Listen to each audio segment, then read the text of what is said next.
Joel Schumacher, who I ended up doing 7 movies with, I believe. Wow. Took me. I started to actually have what I consider kind of the beginning of a nervous breakdown, and he pulled me outside and he said, "Look, I need you to understand that I know that I have your future in my hands. Wow. And I know how young you are, and I know that you don't want to make any mistakes, and I respect that, and I take that very seriously, and I need you to know that I think about it all the time.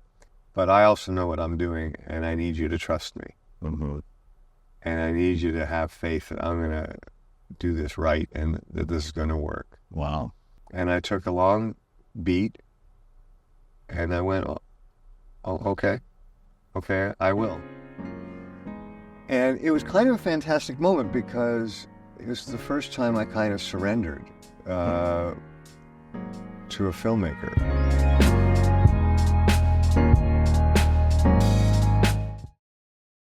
Commander, please relate all the facts that bear on this unauthorized relief.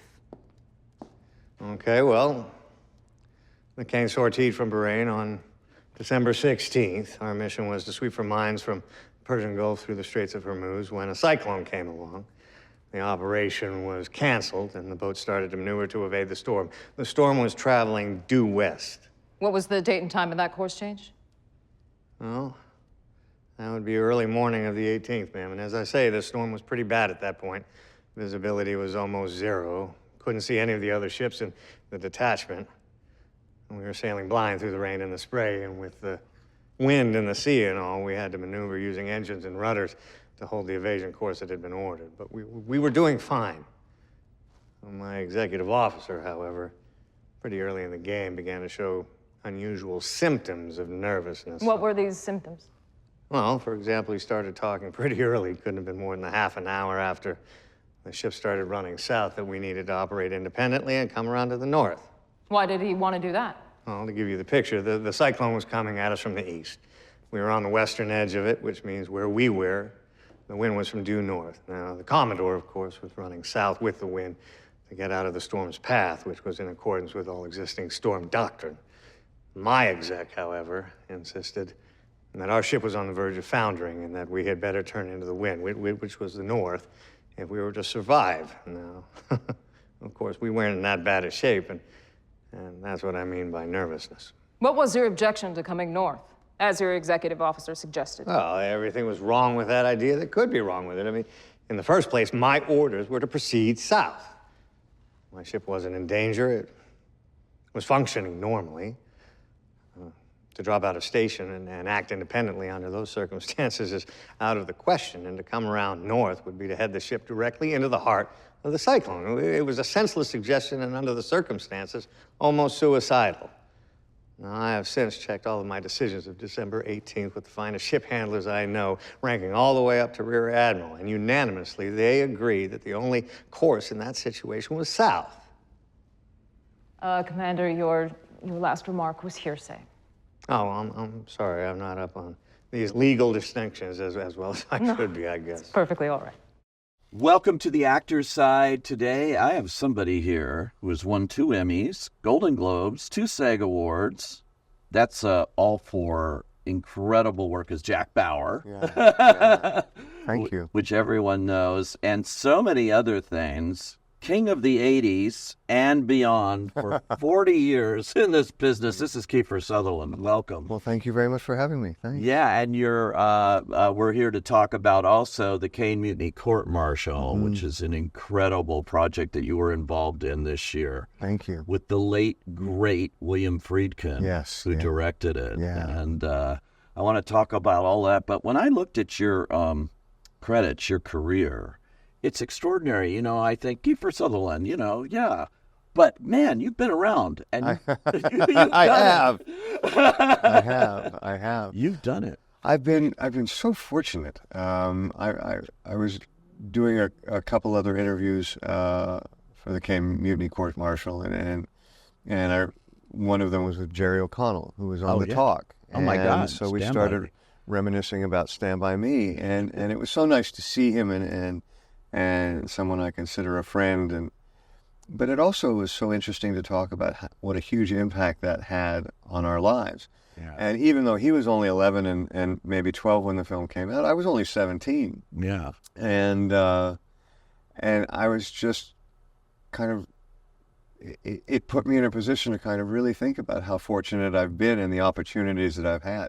Stand By Me changed my life. You know, after that, it wasn't that the auditions ended, but your audition was closer to the end of the audition process, and which kind of signaled that there was, in almost all likelihood, you were the one who was going to probably land the job.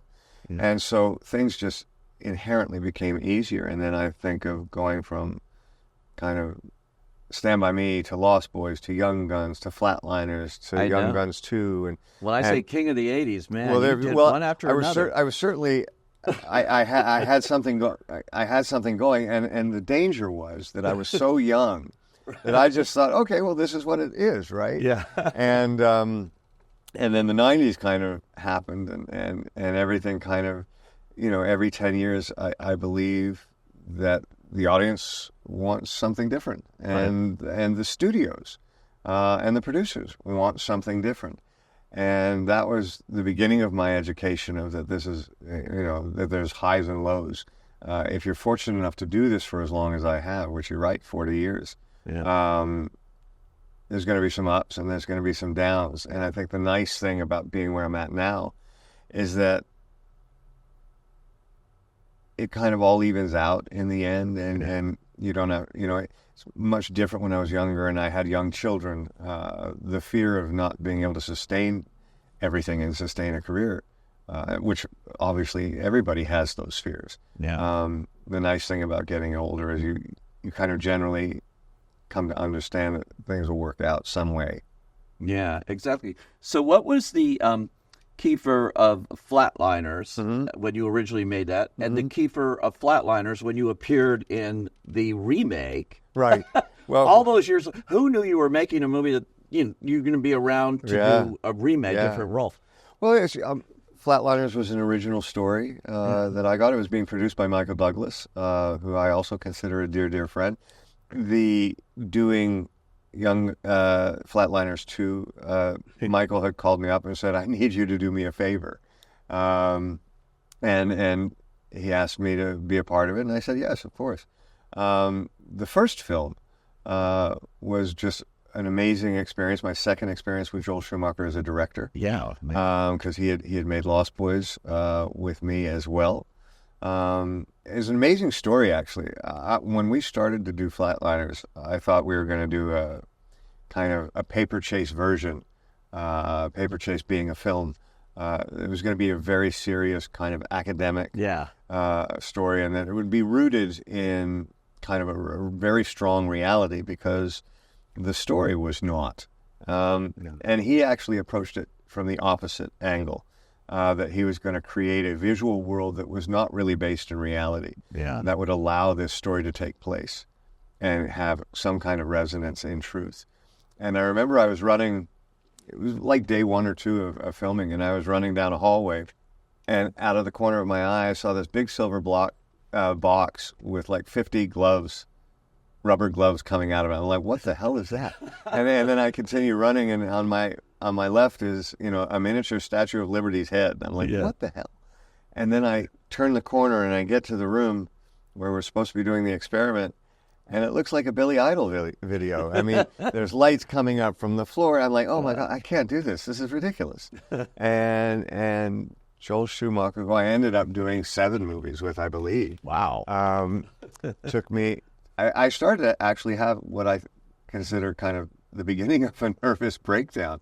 and he pulled me outside and he said, look, I need you to understand that I know that I have your future in my hands. Wow. And I know how young you are, and I know that you don't want to make any mistakes, and I respect that, and I take that very seriously, and I need you to know that I think about it all the time.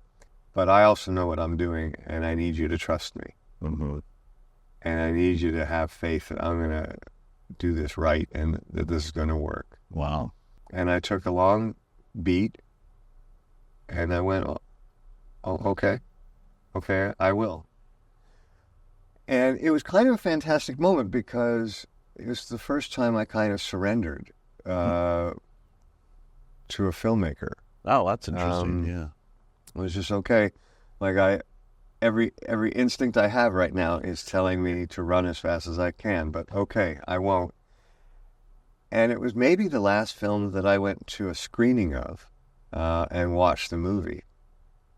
And he was so right. It was one of my favorite films that I've been a part of to that time. Yeah. I loved what the film had to say about forgiveness and mercy. Yeah.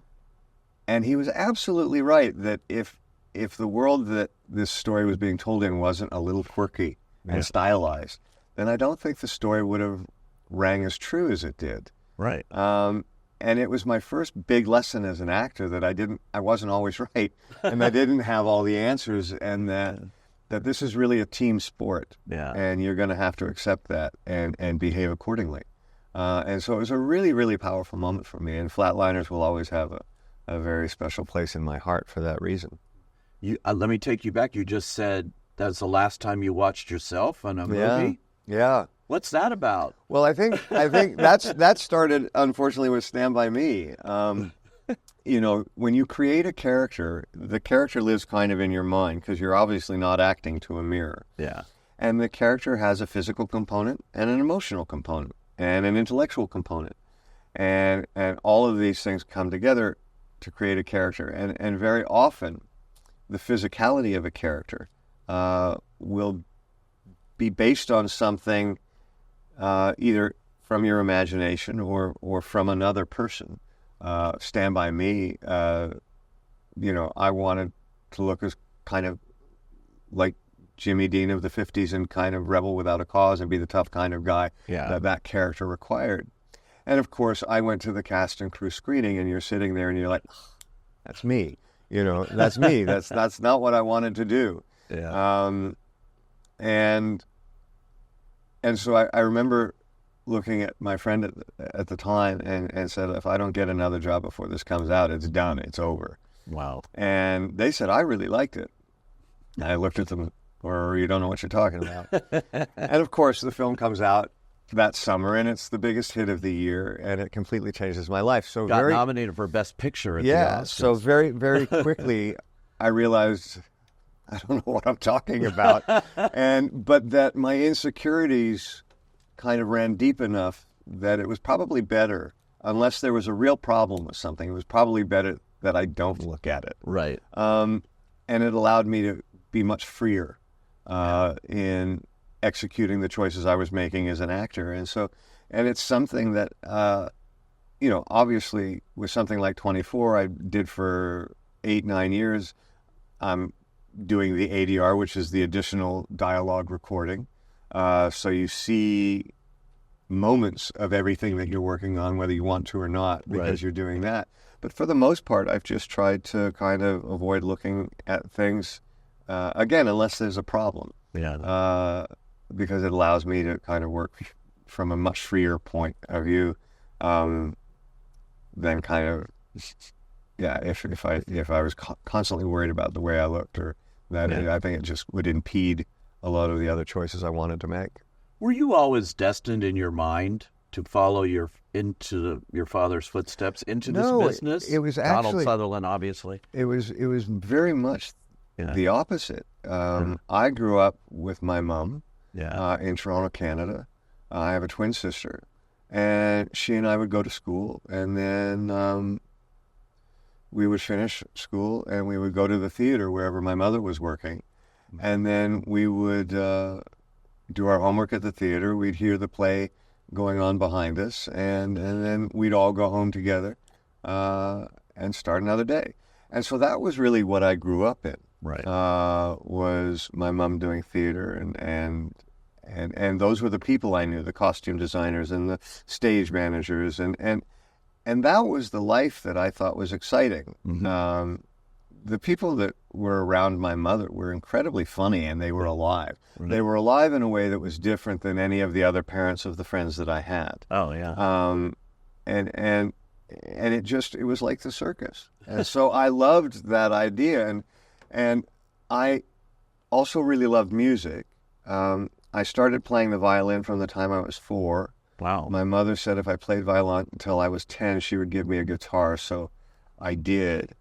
And it was largely responsible for my first acting job. A friend of my mother's was producing a play called Throne of Straw, and about the Lodz Ghetto and the terrible choices that were being made by the Jewish council in these ghettos of who to send off to the death camps in an effort to try and protect the children. Yeah. And so I was one of those children, and I needed to be able to play a violin entrance at the top of the first act and a violin entrance at the top of the second act. And because I could do that, I was hired for the job. And my mother ran lines with me. I learned the play, and we did it. And it was one of the first things that people told me I was good at. Wow. You know, I was not a great student. I was not a great letter writer. I was an all-right athlete. But this was the first thing that people really kind of told me I was good at. And so it just naturally you would want to kind of go back to that. That's so cool. Yeah. And you know, when you went into television, into a series wildly different from movies, you're playing the same character for year after year after year. And he was so successful in 24, not just ratings-wise or with audiences, but the awards I reeled off. You got a lot of respect from the industry for this too. Well, I'm grateful for that. I mean, because I loved making it, so I was so happy for that opportunity. And why did you decide? What was it about that character that you wanted to live with for so long? You know, it's really interesting, and to that point, you know, I've got a lot of actor friends that do not want to do television for that reason, because they don't want to play the same character. And my kind of answer to that is, well, I'm not.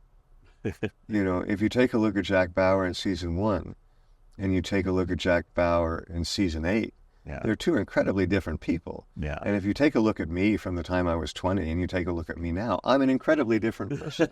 You know, so it's not the same character. The character is changing. And what I really loved about 24 and this idea of kind of non-procedural television is that you get to see the character evolve. So at the end of the first season, my wife dies. Yeah. Well, that's going to have a profound effect on somebody. And the very beginning of season 2, he's got a beard, his apartment is disheveled, and he's drinking. Yeah. You know, and that's the evolution of that man to that point. And then how do we get him back on track? And then we'll follow that.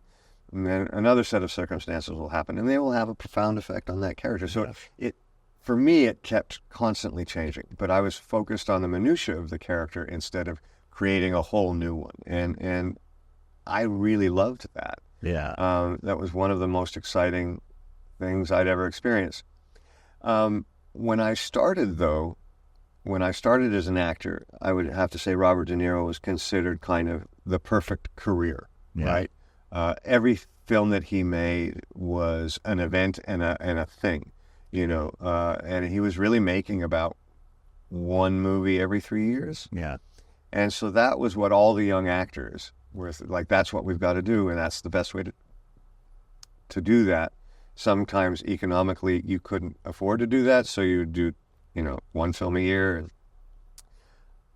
And then I started 24, and I'm working 5 days a week, 9 months a year, for 9 years in a row. And I'm like, oh my God, I was so dumb back then, right? I mean, if you want to make it to the Olympics, you train every day. Yeah. And if you want to get really good at something, work at it every day. Yeah. And so 24 not only was one of the great opportunities that I've had, but it provided me with the greatest education that I could possibly have dreamed of, to work as an actor in film. It taught me so much, and my confidence as an actor at the end of 24 compared to me going into 24, vastly different. Yeah, I mean, it honestly was a perfect experience for me for a whole decade. And I was also home. You know, I've got a picture of my daughter when I started 24, both my daughters, but specifically my youngest, Sarah. And she was, you know, just going into high school. She was like 13 years old. Wow. And I've got a picture at the end where she's graduating from NYU. So the fact that I was in town and there for all of those, so you know, there was benefits as an actor, there were benefits as a father, and honestly, as an actor, to feel like you've got a steady job for that long is unheard of. So yeah, I look back on it so fondly, and I miss the character of Jack Bauer immensely, because he was such an interesting character to play. But even when longest answer of all time. I'm so sorry. No, but you were asking what drew me to it. Yeah. And the character, the thing I loved about Jack Bauer is that this character was facing insurmountable odds, and there was no way to win. Right. Right. If you save 100 people, but you lose 20, you've lost. Yeah. Right. And that's what this show was going to be, and I knew that. And so there's this character that's just facing, again, these insurmountable odds, but he's going to do his best. Yeah. And he's going to try his hardest.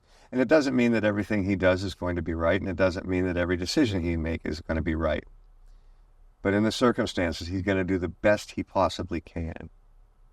And that I thought was amazing, because there's not a lot of people, I think, that if they understand they're going to lose, want to play. Right, exactly. This guy did, and there was a sense of kind of honor about that character that I really admired personally, and was a pleasure to play. You know what I find so interesting? You sort of came up with a group of actors, and you're all so successful. You know, there was something in the water during that time or something. Well, but we you were were incredibly Robert lucky. Downey's roommate, right? Yeah. For years. And, Yeah, you know, for a course, couple Tom years, yeah. Cruise, all of these people that you... Bobby was never there. He always had jobs, so he was always gone. I would like feed the cat. But yeah, it was an interesting time. You know, a few years before that, and let's say like 78, 79, John Travolta was 35 years old, and he was playing a teenager in Grease. Yeah. Right? And that's how that happened. Younger people were not playing younger characters. Yeah. And then Timothy Hutton won the Academy Award for Ordinary People. Yeah. Sean Penn had a cult classic with Fast Times at Ridgemont High. The two of them, Sean Penn and Timothy Hutton, then both did Taps. And these films were wildly successful. Yeah. And there was just a monumental shift because of the skill of these two young actors, where young actors were needed. Right. And the fact that I was 15 and had a theater background and had been working, Right. I was just in the right place at the right time. And so I did a film in Canada, which was called The Bay Boy. I then went to New York. I went to work in the theater there. Did a couple jobs, one specifically in Williamstown, Massachusetts Theater Festival. Then I went to Los Angeles, and my first job was in Steven Spielberg's Amazing Stories. Wow. With Kevin Costner and Casey Shamasco. And so it was again, when I look back on it,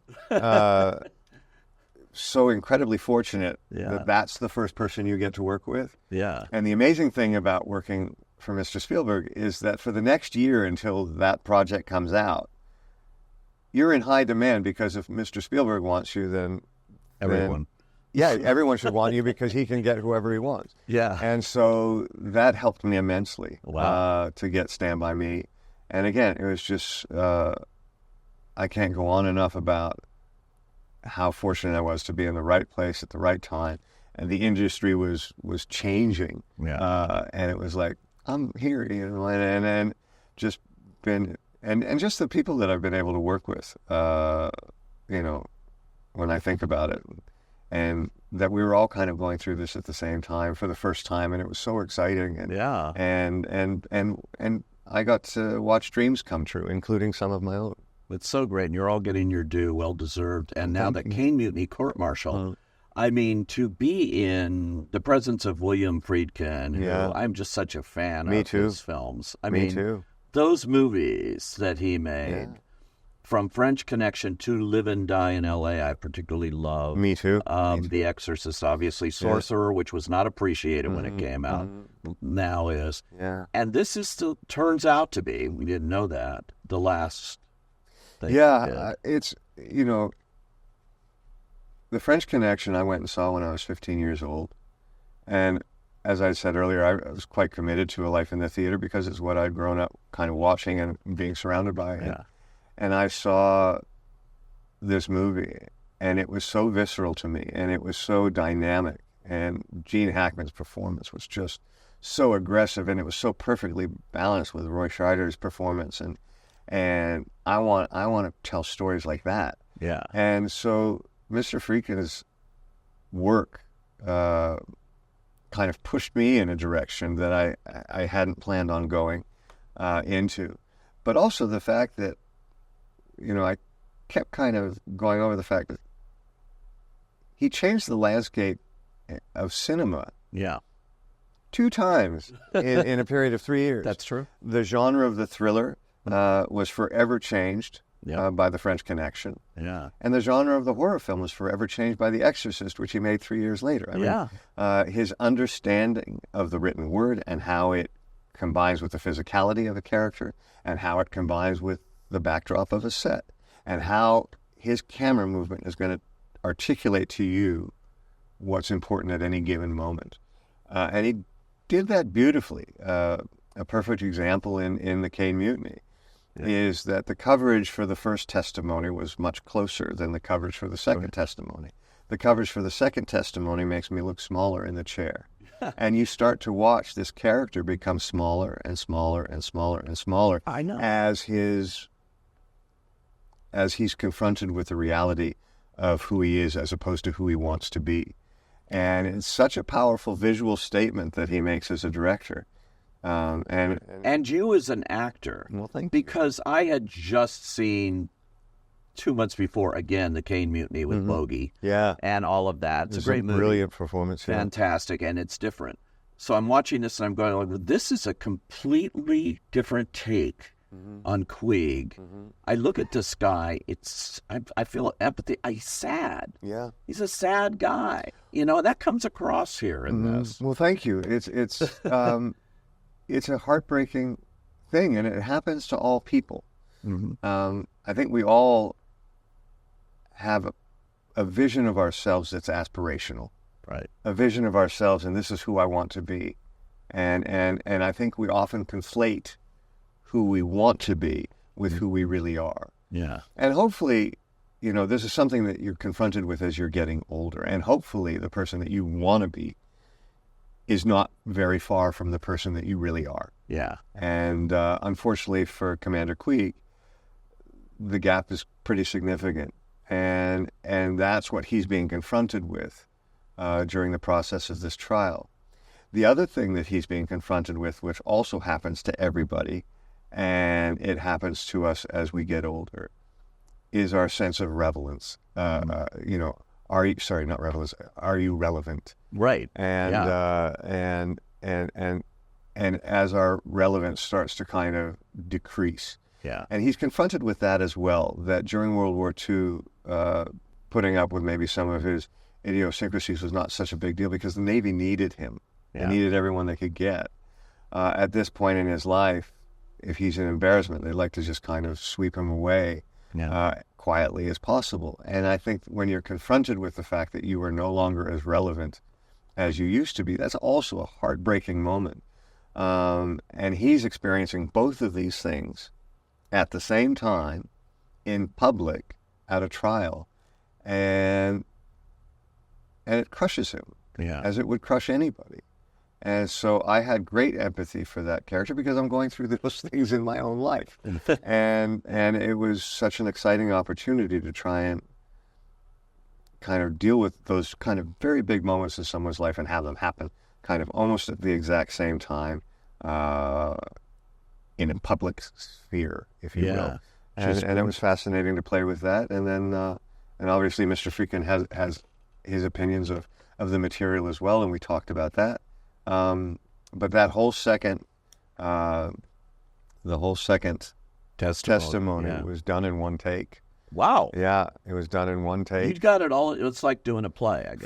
From the well, it is and it isn't. So from my point of view, it's Yeah. like dealing with a play in the context of learning the dialogue, the blocking, and that. But literally from entrance to exit, that was one take. Where it becomes different than a play is that the audience is seeing what the cameras are seeing. So they're seeing me and whatever's behind me. I'm seeing the circus. I'm seeing 7 cameras, Oh, wow. all moving, Wow. all with operators. Yeah. So it's not like what we would do in 24 where we'd lock off 3 cameras and no operator and 2 other cameras with operators. Yeah. It's 7 going, all with operators, and they're all moving. So it was like looking in at a Swiss watch and all the components kind of operating together. It was a 28-minute take or a 24-minute take. And not one dolly grip accidentally bumped into one focus puller. Not one camera was blocked by another. All of these things which would pull an actor out of the situation that they're in. It was perfection. It was I can't imagine thinking of how to get all of those parts to work together on that level, and yet Mr. Friedkin did it like it was nothing. And you didn't blow it. Well, no, it's and that's because we had a great crew, and they did such an amazing job, kind of being, even while moving, being as still as possible, But you were and able allowing us to do it. And it's. Were you happy with it though? Did you want? Oh, I'd have done it all day. So Mr. Friedkin makes it very clear that he likes to do 1 or 2 takes, and that's it. And he was very happy with it. Yeah. And this is another thing. This is when you can really understand that you're working with a master. Yeah. Is they know exactly what they need. Right. They know exactly what they want. Yeah. And they know exactly when they can move on.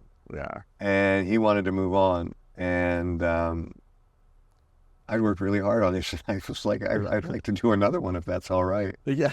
and when I went to ask him that, he was already editing part of that first take into what he did so far. Yeah.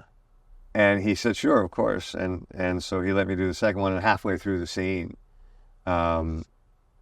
I realized that he had no intention of using the second one at all, and I'm just wasting everybody's time. And so he let me finish, and we finished. Funny. And but yeah, he used the first one. Of course, you've had courtroom experience before with A Few Good Men, and Rob Reiner, who I think is a terrific director, obviously did Stand By Me. Yeah. And that was riveting too. There's something about these courtroom dramas. Well, and Jack Nicholson was so extraordinary, and I always say this, that Tom Cruise, I thought, was really extraordinary in that film as well, and that you can all, you all have dancing partners, right? And Tom Cruise was Jack Nicholson's dancing partner, and I thought he was really he was right on with what he was doing. But Jack had one of the most well-written speeches of all time. Oh, Aaron Sorkin. And he knew the peaks and the valleys of that speech, and he knew the dialogue incredibly well.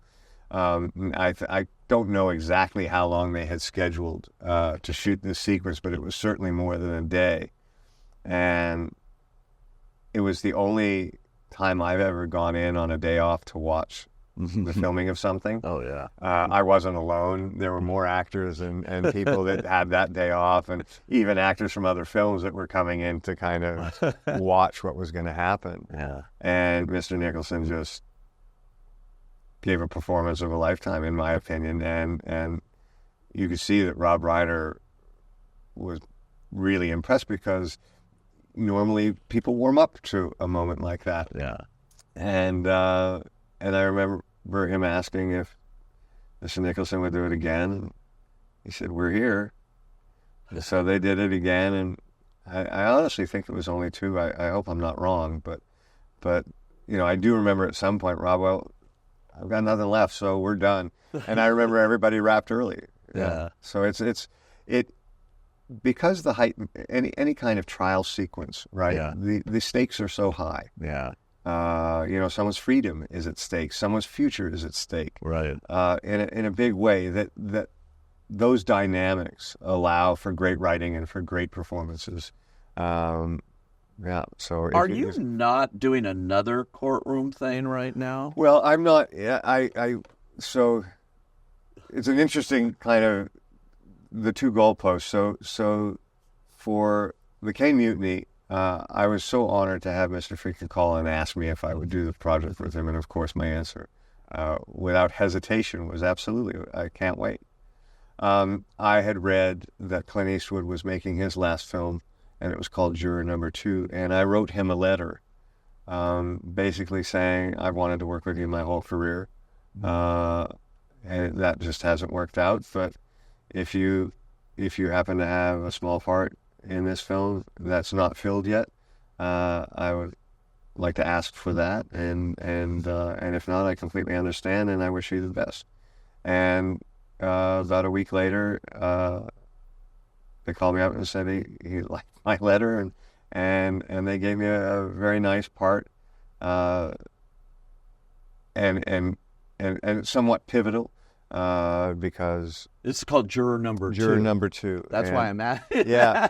And so, but I'm not in the trial part of the film. But it was also kind of a fantastic experience and opportunity for me to, in 1 year, work with two filmmakers that are, by the way, incredibly different. Yeah. In their approach and the movies that they've made, but absolute two legends, and to have had the opportunity, amazing, to work with both of them, and how unique their styles are.